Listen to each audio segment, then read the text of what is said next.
Fyodor Dostoevsky, the mind behind the human soul. Fyodor Dostoevsky wasn't just a novelist, he was a deep explorer of the human soul.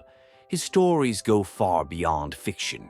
They're raw journeys into our inner world, our contradictions, our fears, and our desires. That's why Dostoevsky is just as often called a psychologist and philosopher as he is a writer. His work raises timeless questions. Do we really know ourselves? What do we truly want? And why? He shows us the dangers of chasing false dreams and impossible ideals, and the price we pay for it. Although written in the 19th century, Dostoevsky's ideas feel incredibly relevant today, especially in a world obsessed with progress, comfort, and the elimination of suffering.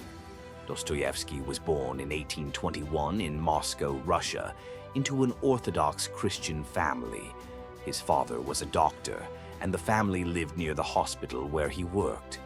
From an early age, Dostoevsky was surrounded by sickness and death. When he was still a teenager, his mother died of tuberculosis. A few years later, while Dostoevsky was away studying engineering, he received word that his father had also died under mysterious circumstances. Some claimed he was murdered by his own serfs. These early tragedies shaped Dostoevsky's dark and introspective worldview, laying the foundation for the themes he would explore in his writing. Though trained as a military engineer, Dostoevsky soon realized his passion was elsewhere. He began translating novels and eventually gave up engineering to focus on writing full-time. His first novel, Poor Folk, was published in 1846 and was well received. But his following works didn't match that success, and he quickly fell into debt and financial hardship. In the late 1840s, seeking purpose and perhaps an escape from his troubles, he joined a group of intellectuals inspired by utopian socialism. But in 1849, he was arrested for his involvement and sentenced to death. He was taken to a firing squad. With minutes left to live, blindfolded and facing his executioners, Dostoevsky waited for the final moment until a last-second message arrived. The execution was a hoax, a psychological punishment meant to terrify. Instead of death, he was sent to a Siberian labor camp for 4 brutal years. When he returned in 1860, Dostoevsky was a changed man. Gone were the dreams of political revolution. In their place, a profound spiritual and psychological depth. His stories became darker, more personal, more philosophical. Over the next 2 decades, he produced his most powerful works: Notes from Underground, Crime and Punishment, The Idiot, Demons, and The Brothers Karamazov.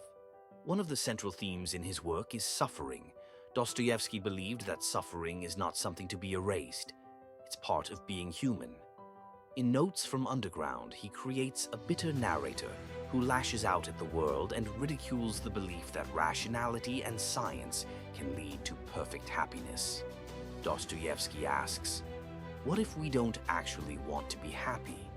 What if we crave freedom so badly that we'll destroy paradise just to prove we're not robots? He wrote, give man everything he desires, comfort, pleasure, safety, and still, out of spite, he will throw it all away.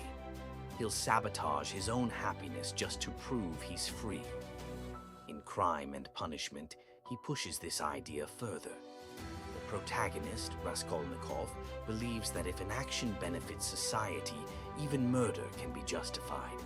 He kills an old pawnbroker to steal her money, thinking he'll use it for good, to help his family, to do great things. But what follows isn't triumph. It's guilt, torment, and madness.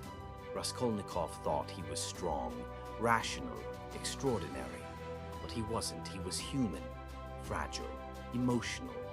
Through his unraveling, Dostoevsky questions the idea that reason and self-interest can define morality. Raskolnikov's logic was sound, but his soul couldn't bear the consequences. Again and again, Dostoevsky shows us, we don't truly know ourselves. We think we're one thing, but when tested, we break in ways we never expected. And maybe that's what makes his work so timeless. His characters aren't just tragic, they're relatable. In their struggles, we see our own.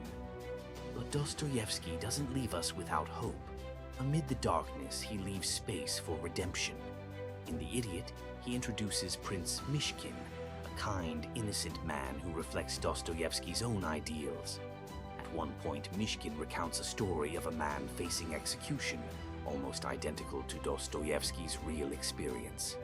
The man, moments from death, is overwhelmed by the beauty of life. He looks at a golden church dome shining in the sun and thinks, "What if I had more time? I would live every minute like it was a miracle." But that thought turns to agony. Knowing what he's about to lose becomes unbearable, and he ends up wishing it would all end quickly. Through this, Dostoevsky reminds us, life is painful, yes, but its beauty is real and fragile.